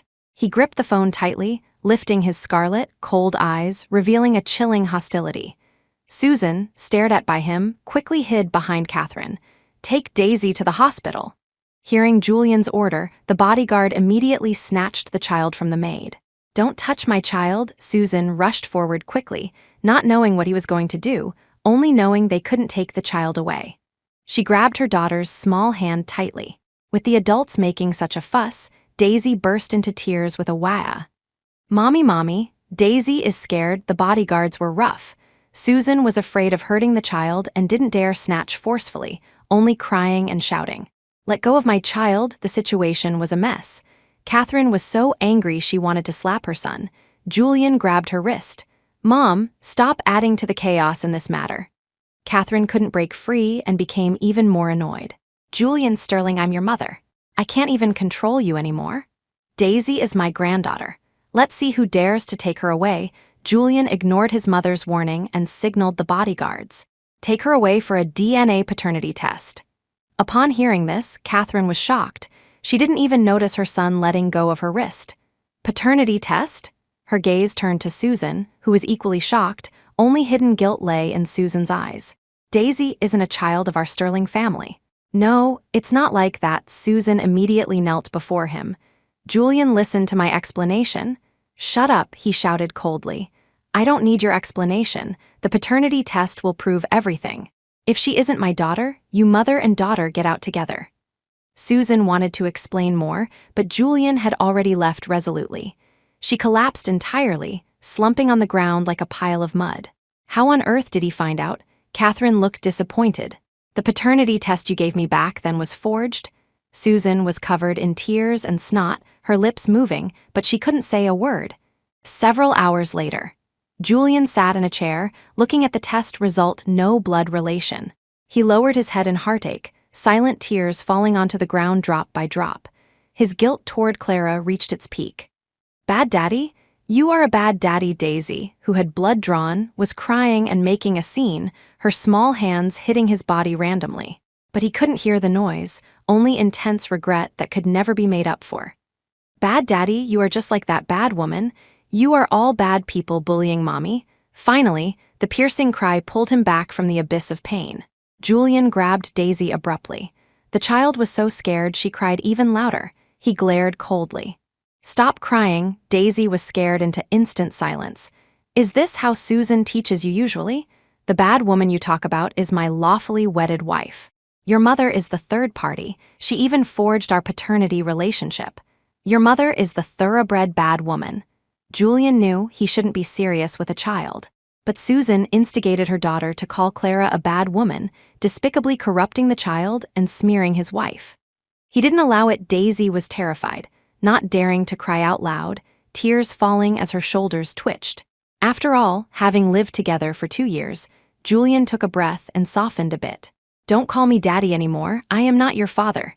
Then he ordered the bodyguards, "Take her away." Catherine took the report from his hand. The moment she saw the result, her eyes became wet. "Sorry, son. Mom was careless. Let's bring Clary back. Mom will apologize to her properly." Julian sneered. "Apologize? When you gave her disgusting folk remedies and forced her to divorce, did you ever think about today?" Catherine regretted it immensely. "I got caught up in the heat of the moment and was deceived by that woman Susan, failing such a good daughter-in-law like Clary. As long as she can come back, Mom will definitely change in the future." Julian said painfully, "Clary shouldn't have had to endure those grievances during pregnancy at all." He handed his medical report to Catherine and left towards the other side of the corridor. Catherine looked at the diagnosis, her hands starting to tremble. Julian publicly searched for Clara online. Because all her personal information had disappeared, he searched every corner of the house and couldn't find a single photo of her. Even their group photos on his phone turned into his solo photos. The spot beside him was always empty. The empty spot was precisely her. Her smiling like a flower, her leaning on his shoulder, her hugging him. Julian found a top sketch artist to reconstruct Clara's face according to his description, but it only depicted 80% of her appearance. The portrait was posted online, and the whole internet envied Julian's devotion. When someone asked about the reason for Mrs. Sterling's disappearance, he couldn't reply. Susan, online, watched his devotion to Clara, her heart full of jealousy. Learning that Daisy wasn't his child, Julian fired her from the company. Susan now lost her job and her source of income. She could stream games, but not on Julian's platform. Traffic plummeted, and she couldn't make ends meet. Daisy kept asking her, "Mommy, why doesn't Daddy want us anymore?" "He also said he isn't my dad, and that you are the third party, a bad woman." Susan hadn't expected that after being together, once separated, Julian would say such things to her daughter. Since he was heartless, don't blame her for being unjust. Susan had too few followers on other platforms. Risking being banned, she logged onto an account on Julian's platform. She pulled her daughter to stream together, pretending to be a pitiful orphan and widow in front of the camera. "Everyone asks why I switched platforms to stream because," she acted pitifully and wiped her tears, "my fiancé doesn't want us mother and daughter anymore. We agreed back then that if I gave him a child, he would marry me. The child is already 2. He said he's tired of playing and doesn't want to be responsible. His mother forced me to drink a lot of herbal medicine and eat various disgusting insects just to get me pregnant." Susan added embellishments to tell many stories, attributing the suffering Clara endured to herself. At the key points, seeing she wasn't banned yet, she also sold goods, making money while complaining. The sadder she cried, the better the sales. Many sympathetic netizens in the comments bought her goods and scolded the scumbag for her. Men's mouths, deceitful ghosts. Did you change platforms because the child's father is a platform executive? Possibly, otherwise he wouldn't have such power to strip even Susie's account. Don't be afraid, sister. We'll start a group later and help you hype up the popularity. Even if he's powerful, can he be lawless? Before long, her account was banned, and the back-end tips couldn't be withdrawn. Susan contacted netizens to create a group. They hit it off and came downstairs to Julian's company. With no news of Clara for a long time, Julian was preparing to find Master Holloway. Just exiting the company gate, a crowd surrounded him, tightly media, netizens. Susan was holding the paternity test report, proving it on live stream. Someone shouted below, "Boldly say the child's father's name. We have your back." Julian called security, but there were too many people. He was blocked in place. Reporters held up microphones and asked, "Mr. Sterling, your company has such an irresponsible executive playing with others' feelings. How will you handle it?" Julian shot a cold glance at the guilty-looking Susan. This woman was using public opinion with a fake paternity test report. Either he admitted the child was his. Otherwise, no matter how he proved the child had no blood relation to him, the public would stand from the perspective of the vulnerable group and think he was faking it. Unless he publicly admitted he had weak sperm. Julian bypassed the microphone, walked up to Susan, and smiled gloomily. "What exactly do you want?" Susan cried weakly. "Mr. Sterling, it's all my fault. I beg you to give me a way to live. It doesn't matter if you don't want to marry me, as long as you give child support every month. Our child is innocent. She's only 2. Julian ruthlessly exposed her. Put away the crocodile tears and stop acting. Do you think by forcibly splashing dirty water on me, you have no moral issues? For Clara, Julian no longer cared about that laughable dignity. The pressure from all sides that Clara endured for 7 years, forced conception, betrayal, miscarriage, crushed her dignity. And what did his dignity count for? Susan, do you think I'll acknowledge Daisy just because you play this forced abdication game? Seeing him take out his phone, Susan's palms were full of cold sweat. Julian smiled bitterly. You must be very curious about how I knew Daisy isn't my daughter. Julian pulled up the medical report on his phone and asked the reporters to zoom in. The scene and the entire internet was in an uproar. No one expected the lofty Mr. Sterling to expose his own male fertility issues. For an ordinary man, it would be hard to speak of, let alone a successful figure like him. Susan hadn't expected it either. She was just gambling, never thinking Julian would be so ruthless to himself for Clara. He stood before the camera, laughing at himself. I don't know whose child Susan's is, but it's definitely not mine. I know it's not necessary to hurt myself to hurt the enemy, but I don't want to make my wife sad anymore. This farce ends here. Julian's bodyguards blocked the reporters for him, opening a path. His car sped away quickly. Susan wanted to make more trouble, proving Julian had cheated with her. But the reporters and netizens at the scene had already sorted out the truth. The only person heavily injured was Clara Vane. She didn't sell a single word of misery, but the whole internet sympathized with her. Julian's betrayal in marriage was wrong, but wearing a green hat and raising someone else's child for 2 years could be considered karma. And suffering from infertility, it fulfilled that curse, ending the bloodline. As for Susan, stepping on multiple boats, having a promiscuous private life, she was worse than a mistress. Faking misery, fishing for sympathy, and using fans' power to livestream for money triggered internet-wide anger. Everyone returned and refunded her products. Some who received goods deliberately gave bad reviews. Even if Susan switched platforms to stream, she would be reported by netizens until banned. At one point, she had no source of income. After seeing the news, Daisy stopped calling Susan mommy and changed to calling her bad woman. Susan was so angry she almost fainted.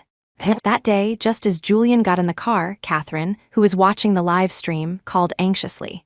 Julian, why suffer like this? With such private information made public, what girl would be willing to marry you in the future? Mom, the only person I love in this life is Clary. If she doesn't want me, it doesn't matter whether others love me or not. Catherine didn't know how to redeem her daughter-in-law. She must hate her very much. If you find her, you must tell me. It was my fault before, I was too harsh on her. I'll let you know when there's news.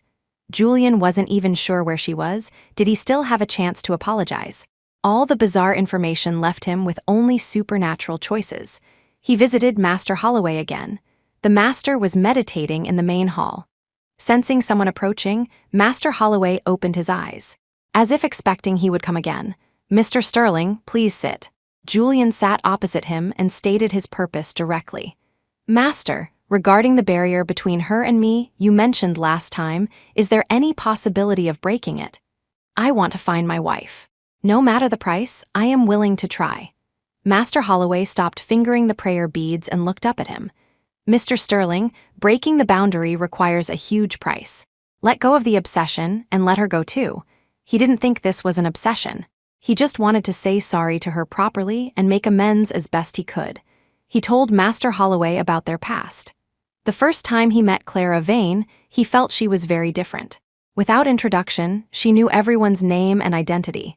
Occasionally, she would say some strange things, follow the plot, system, rewrite. At that time, he just thought she was quirky.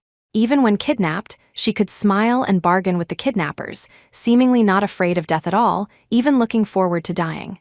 He remembered Clara saying indifferently, "Kill me. If I die, I can just go home. I'm not doing the system tasks anymore." But Julian was scared. He was afraid Clara would leave him and they would never meet again, so he rushed over and blocked that knife for her. The usually cheerful girl cried immediately upon seeing him injured. He was pushed into the operating room. Doctors used a defibrillator, trying hard to resuscitate him. Over and over again. When everyone was ready to give up on him, Clara lay on him, pounding his chest hard, crying and shouting his name. Julian Sterling, you have to wake up. Wake up quickly, okay? If you die, I don't want to do the damn task either. Wake up quickly, her tears wet his chest. It was her last sentence, if you die, I'm going back too, that finally called him back from the hands of the Grim Reaper. As soon as he opened his eyes, Clara hugged him immediately, crying and laughing. Julian, I like you too. I agree to be with you. You must live. He nodded weakly. He really wanted to wipe away her tears, but he really had no extra strength. He could only tease Clara deliberately. If you keep pressing on me, losing too much blood, your boyfriend will really be gone. Clara got up immediately, wiped her tears. Don't talk nonsense. I rewrote for you twice, so you are not allowed to die. At that time, Julian was really too weak and didn't hear clearly what she said, only hearing the word rewrite. Later, the medical staff began surgery on him. When he woke up again and asked about rewrite, Clara made an excuse. You heard wrong. I said love you. At that time, he was immersed in the joy of obtaining love. After all, Clara was the girl he had fought for a long time. He knew that if not for that knife, she wouldn't have agreed to be with him yet. A few years into the marriage, they had been very loving.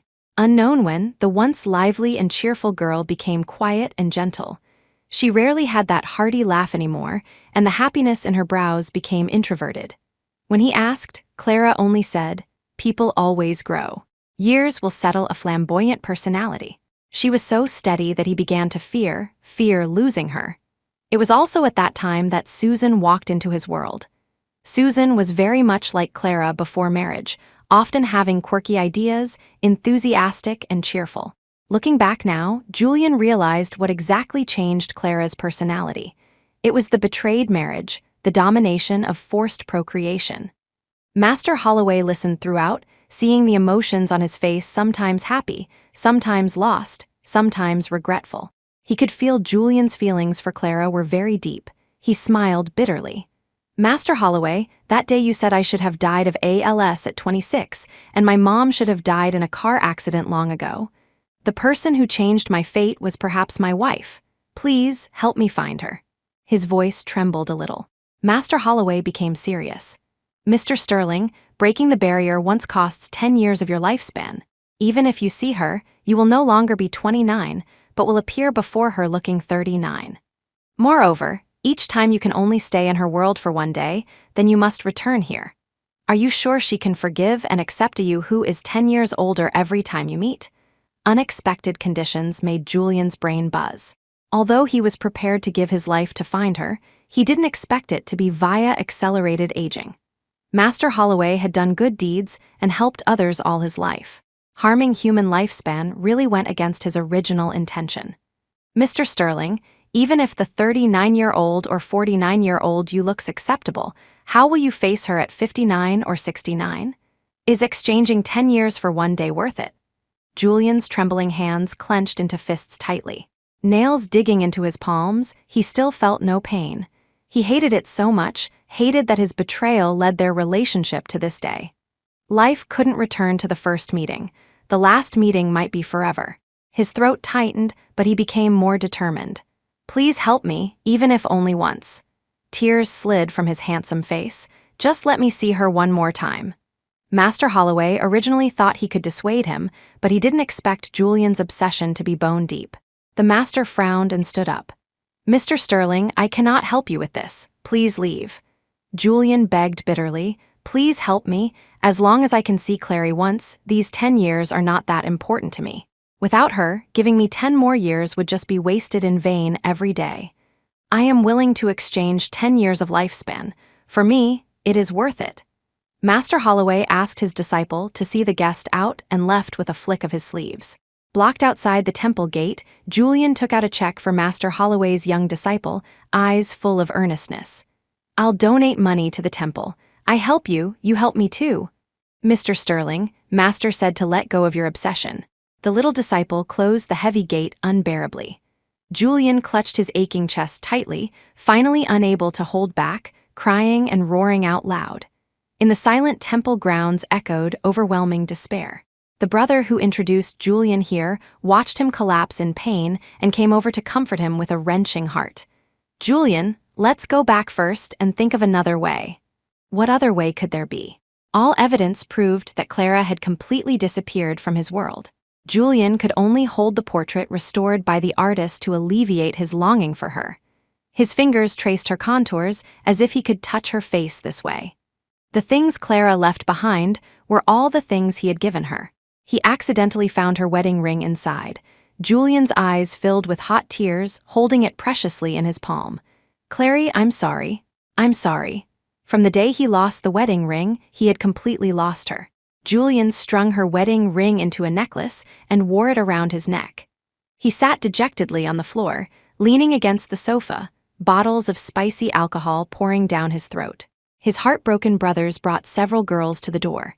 Some had eyes like Clara, some had noses or mouths very similar. If one wasn't satisfactory, surely several could piece together a Clara Vane. "You guys comfort Mr. Sterling well later. Maybe you can stay by his side as a substitute. Perform well." The girls entered the villa, each dressed flamboyantly. "Julian, these girls look quite like sister-in-law. Keep whichever one you like." The paralysis of alcohol made many phantoms appear in his vision. Before his eyes, it seemed like a colorful kaleidoscope with countless faces of Clara. Drunk and slightly tipsy, he staggered to his feet. "Clary, is that you back? Mr. Sterling, let us serve you." The girls smiled and swarmed him, leaning on his shoulder to pour wine diligently. The pungent smell of perfume sobered him up. Only then did he see clearly the flock of birds and swallows surrounding him. He pushed them away in disgust. Before the red wine was finished pouring, he smashed the glass onto the floor violently. Glass shards and wine splashed. "Ah!" the girls screamed and dodged away. Julian raged. "Who let you in?" The lingering smell of cosmetic powder made him increasingly irritable. "All of you get out." His scarlet eyes were full of murderous intent. Wielding a baseball bat, he drove all the girls out. Angry beyond addition, he smashed the floor-to-ceiling window with the baseball bat. With a loud bang, even the villa alarm was triggered. The brothers waiting outside stared wide-eyed, watching the huge glass crack into a spider web. Several people entered wanting to persuade him, only to see Julian's eyes carrying murderous intent. Scared to breathe loud, afraid their heads would end up like the floor-to-ceiling window. More than 10 minutes later, Catherine arrived hurriedly, looking at the messy house. "Julian, why suffer like this? If she doesn't want to be found by you, torturing yourself like this is futile no matter what method you use. I've heard Master Holloway's ghost talk. He wants to consume 10 years of your life. True or false, you can't gamble with your own life." Julian kept his head down and didn't speak. Catherine knew the situation was bad, sure enough. The next day, Julian went to the temple again. The morning sunlight spilled golden rays. He looked at the long stairs, bent his knees to kneel, prostrated, and stood up. One step, one kneel, one kowtow. With incredibly devout worship, he expressed his determination to Master Holloway. Inside the temple, the little disciple came to report. "Master, that man is here again." I know." Master Holloway stood with hands behind his back, having expected it. When Julian kneeled to the 50th step, Master Holloway finally appeared. One step represents progress and purification, one kowtow is self-restraint, letting go of greed and obsession. "But Mr. Sterling, you come not to let go, but insisting on facing the difficulties." Julian stood up. He didn't understand Master Holloway's great principles, he only knew he wanted to see Clara. Exchanging 10 years for one day, his eyes held happy tears. "I am willing." The persistence of loving someone, was it not another kind of piety? Master Holloway couldn't bear to watch a life accelerate in aging, but ultimately fulfilled Julian's infatuation. "Follow me." Seeing hope, a smile finally appeared on Julian's face. Master Holloway took him to the back mountain forest. "Mr. Sterling, once the barrier is broken, you will advance into age 39. Appearing before Clara will also be the 39-year-old you." Julian had made all plans. He thought at this age he wasn't too old yet. "I've decided. Let's begin." Back in the original world, Clara lived and worked step by step. Everything with Julian felt like a sad dream. Her family arranged a blind date for her. Having been married once, she no longer held any expectations for love. The older generation's concept always felt that life was complete only with a family and career. Clara could only bite the bullet and go meet the blind date. While rushing on the road, she vaguely saw Julian's face. Unsure if she saw wrong, she had already brushed past the man. She looked back at that black-clothed back again. Even his walking posture was exactly the same as Julian's. She patted her own face. What am I thinking? He and I are not people of the same dimension at all. In reality, Julian didn't exist. Entering the coffee shop, she never expected the blind date to be her childhood friend Ethan Wright. Clara, long time no see. Long time no see. Only 3 years apart, Ethan had already entered the research institute to work. The once lively and active big boy was now much steadier. Ethan actively led the conversation, not letting the atmosphere get awkward at all. Clara hadn't chatted so happily with anyone for a long time. When talking about relationships, she even shared the book she recently read with him. Seeming calm like telling someone else's story, only she understood that was the life she personally experienced, costing her a full 7 years. Ethan listened patiently, without the slightest impatience. He smiled faintly. I don't have a rich life like Julian Sterling. I stay in the lab all day. Our institute is basically all men. To tell the truth, don't laugh at me.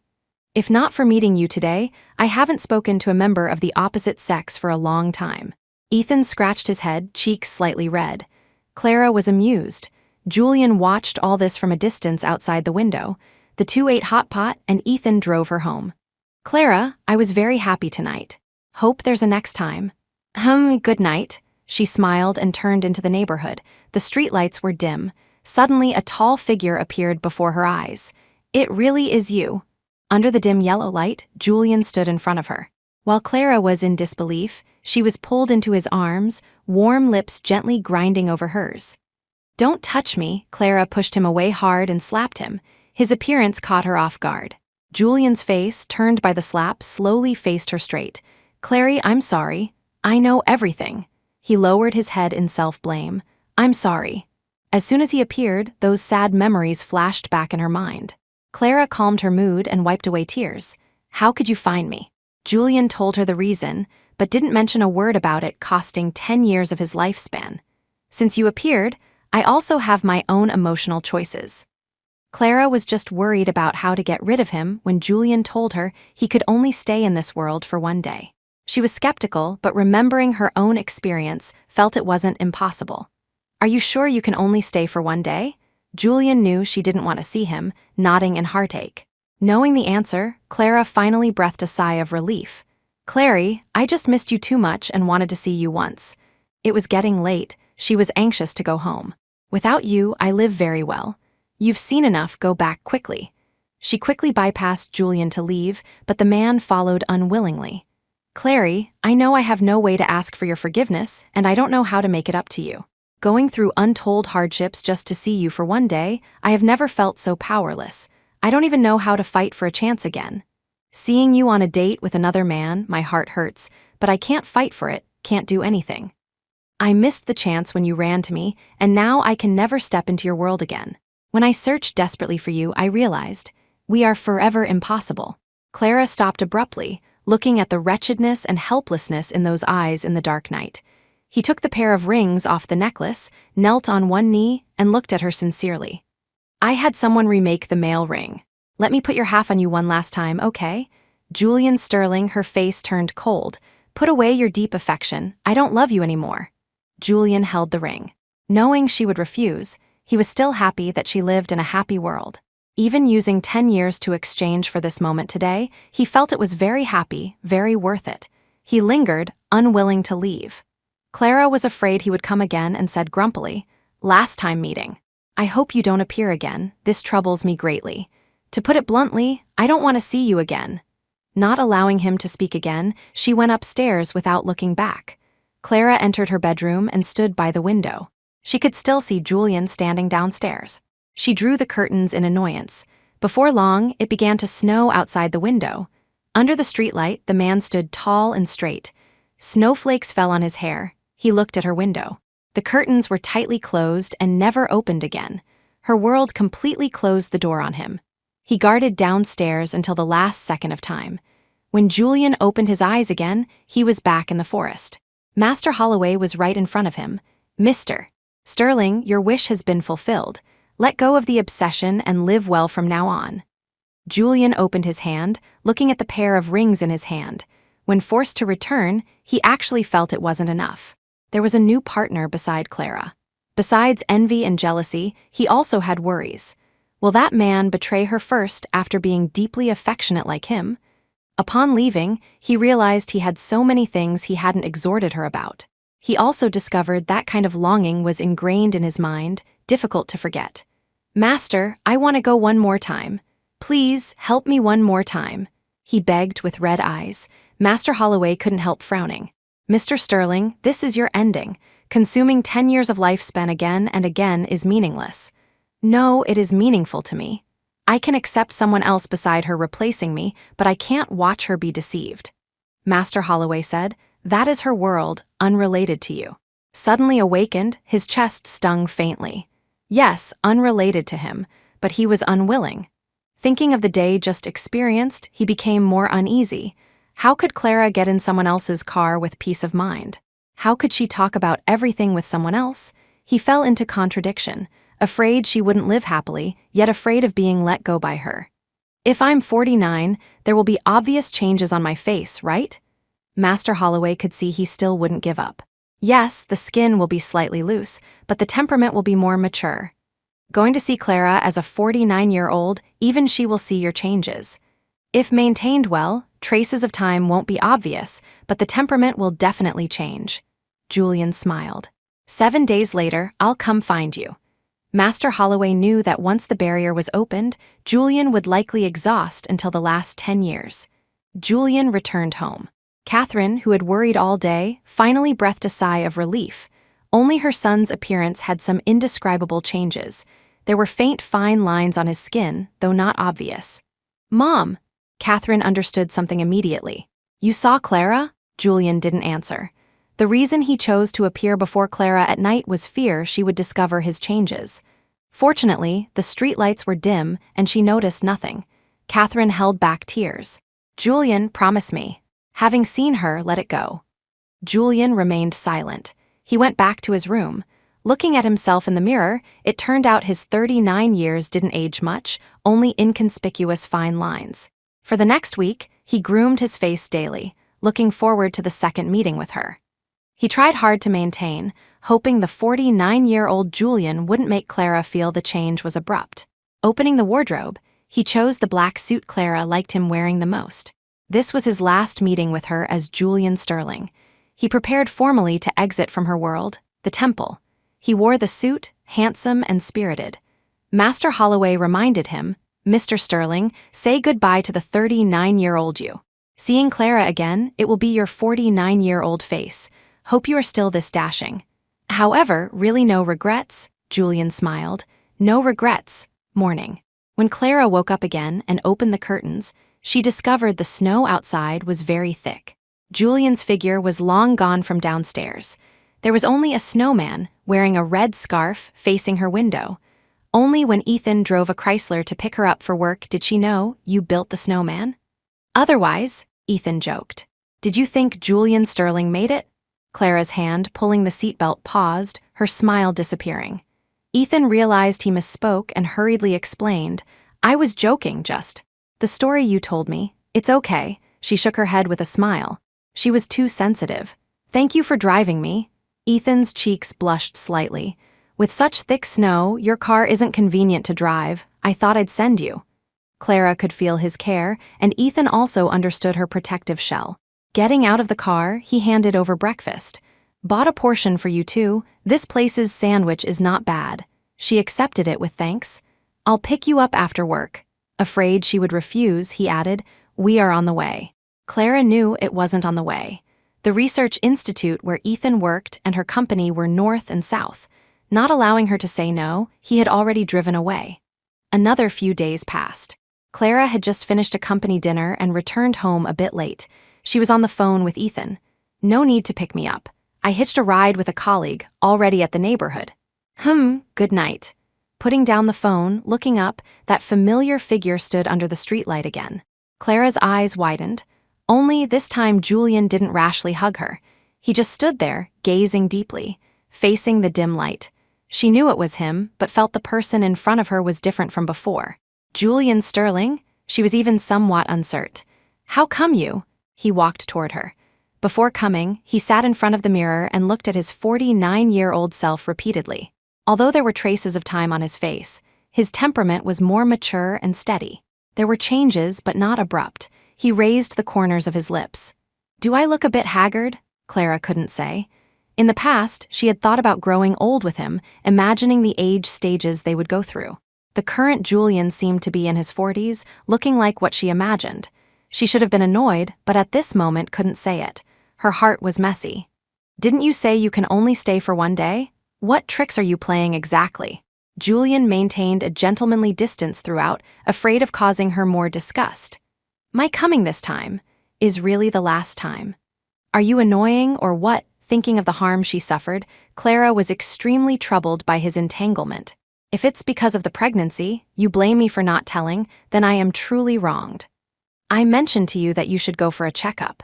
You agreed, but you were on the phone with Susan and didn't care what I said at all. You forgot as soon as you turned around."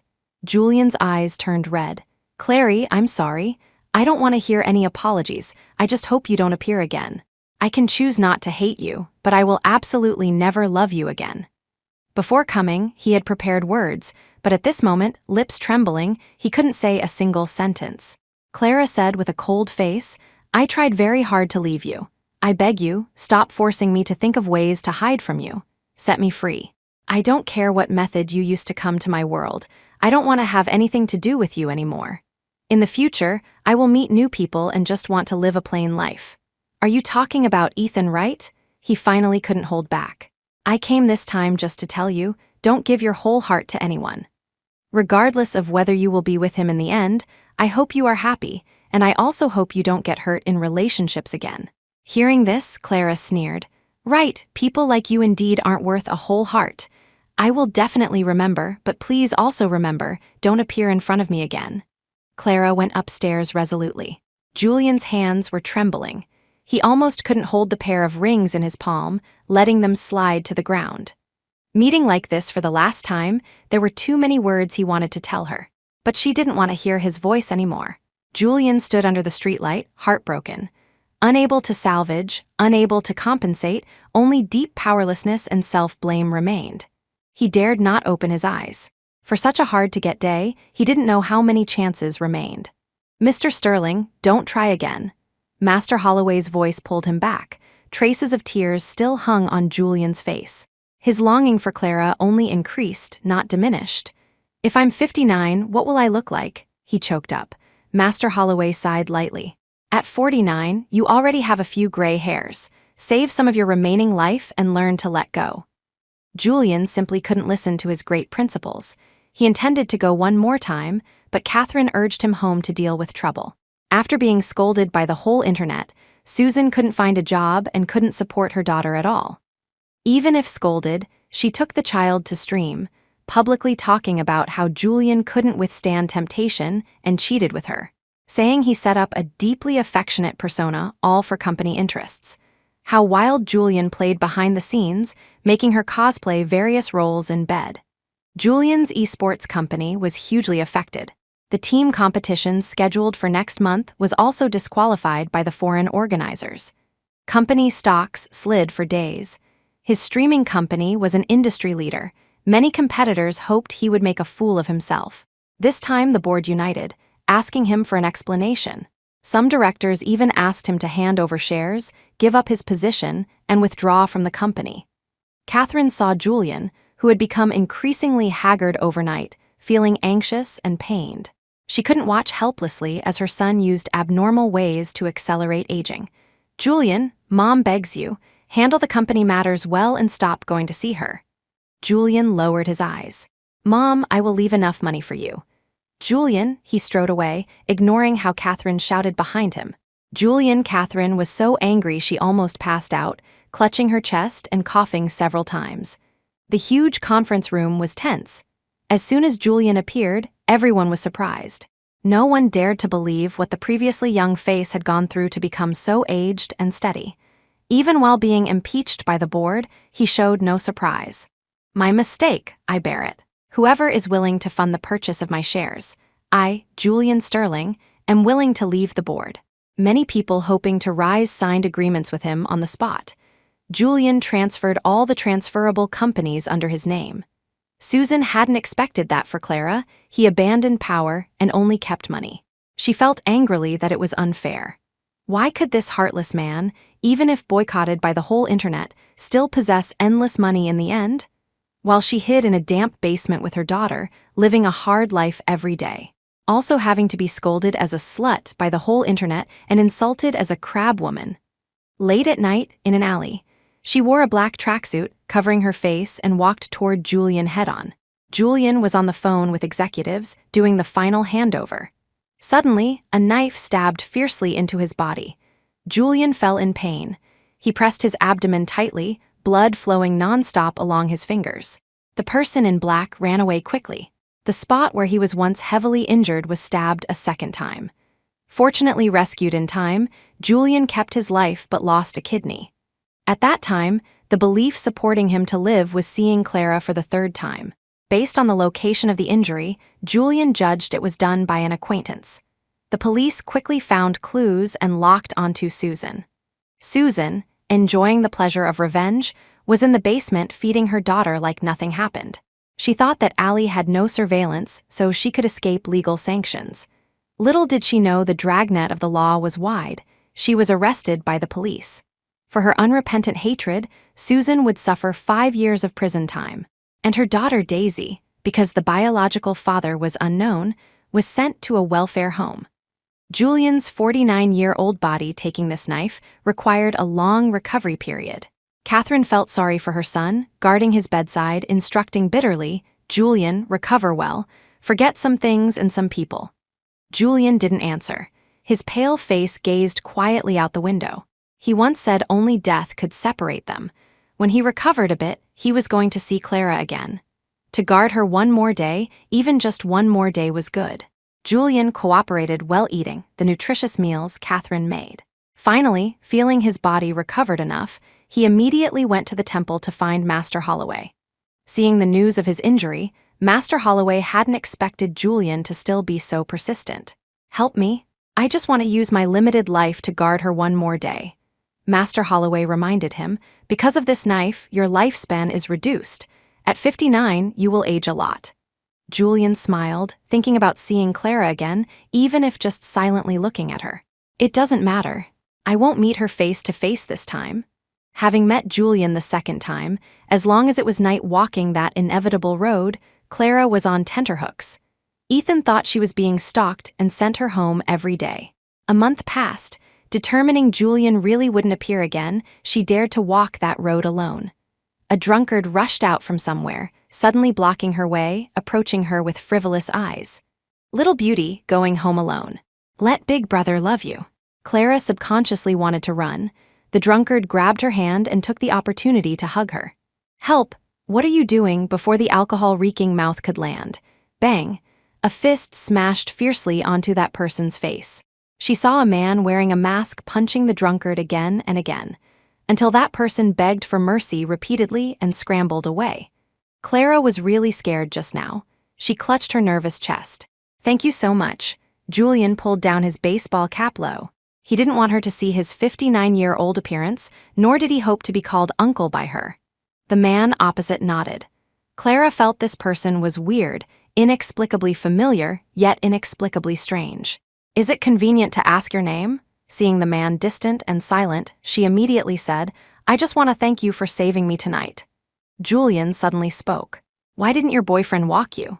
A very familiar voice, but added with the huskiness and roughness of age. She shook her head. She must be thinking too much recently. This kind person hunched slightly, with gray streaks in his hair, obviously more than 20 years older than Julian. She smiled. "Usually walking is safe. Today is a special situation." Julian rejoiced that he came today. If he wasn't there, he dared not imagine how she would escape tonight. If the boyfriend doesn't pass, replace him quickly. Without someone intervening tonight, how would you, a girl, cope? He covered up too tightly. Listening to the voice, Clara knew calling him uncle wasn't excessive. "Uncle, my boyfriend is actually quite good. We are preparing to get married." Julian's heart shook violently, the light in his eyes dimming completely. "Married? She's getting married?" Julian almost blurted out asking if it was that Ethan right. Words came to his lips, but he suppressed the emotion. Observe the man for a while longer, don't agree to him easily. Clearly meeting for the first time, Clara didn't know why he cared so much about her marriage. After all, he saved her. She smiled gently and said, "We are just partnering up to live life, as long as his character is good and we can live steadily."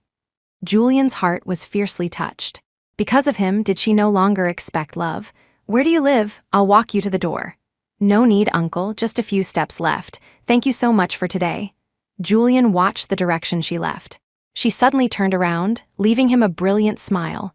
"Go back, thank you." In an instant, he was immersed in that smile. How long had it been since he saw Clara's smiling face bloom for him? The previous 2 times he came, seeing him, her face held only irritability and weariness. Thinking she was about to become someone else's bride, Julian felt suddenly sad again. The next time he came again, perhaps, it would be her wedding. Opening his eyes again, his body was much worse than before. Master Holloway said, "You helped her teach that drunkard a lesson and pulled the wound. You need to rest well." Julian didn't want to miss the next time. "She is getting married. I must go see her." Master Holloway frowned faintly. "Mr. Sterling, you only have 10 years of life left." Julian turned a deaf ear to Master Holloway's reminder. "Can you help me calculate which day she gets married? Last time, I want to watch her get married." Julian went back to prepare a wedding gift for her. Clearly she was marrying someone else, yet he prepared as meticulously as if it were his own wedding. When he looked up and saw himself in the mirror, there were obvious wrinkles on his face. Getting older, the jawline widened, and features were no longer as exquisite as in youth. These days, he didn't even dare go home, not wanting Catherine to see the black-haired person age and die before her. Before setting off, he made one last call to Catherine. "Mom, I'm going to find Clary." The other end asked urgently, "Did she forgive you?" Julian dared not tell the truth, pretending to be happy. "Yes, I want to go to her world and stay there forever." He held back tears. "Please fulfill our wish." Catherine already felt guilty about forcing Clara away. If they could finally be together, she was willing to let her son go free to make amends. "Go," she choked up. "Mom can handle being alone." Ending the call, he looked at the circled day on the calendar. He and she were already 2 parallel lines. The last intersection was his last guardianship. On the wedding day, Clara wore a beautiful wedding dress, accompanied by her father, walking step by step toward Ethan. In an inconspicuous corner of the wedding venue, Julian wore a black suit and sunglasses. At 69, he no longer needed to cover up. Clara probably wouldn't recognize him. He suppressed his coughs hard, hiding the blood streaks on the handkerchief, afraid of ruining her ceremony because of himself. Watching with his own eyes as Clara's remaining life was handed over to another man. His heart still couldn't help hurting. He had completely lost her, but he still hoped she would be happy forever. After the ceremony, there was a performance segment for groomsmen and bridesmaids. Everyone's face was filled with laughter. Clara bounced around, having fun, and accidentally bumped into Julian in the corner. Seeing the man leaning on a cane with a head full of silver hair, she thought she hit an elderly person and apologized repeatedly. I'm sorry." Julian smiled faintly, his voice much thicker. "It's okay." Clara was in a trance for a moment, actually feeling the old man in front of her seemed like what Julian would look like when old. She recovered immediately. "You look very much like an old acquaintance of mine." A warm tinge of pain crossed Julian's heart. "Like who?" She thought for a moment and said with a smile, "Like the person I once thought I could grow old with." Julian didn't answer. Behind the sunglasses, those aged eyes were already full of tears. Someone called her from a distance. "Clara, come quick, the groom is waiting for you to dance." Coming. Just like chatting a few words of domestic trivia, she happily returned to Ethan's side. Julian watched from afar. Clara held another man's hand in the center of the dance floor. Ethan's face seemed to turn into Julian's 22-year-old appearance. He held her hand, hooking her waist just right. Mozart's serenade flowed slowly. They danced in tacit understanding. She spun in his arms, smiling beautifully. Morning light, everything shining brightly. End of text.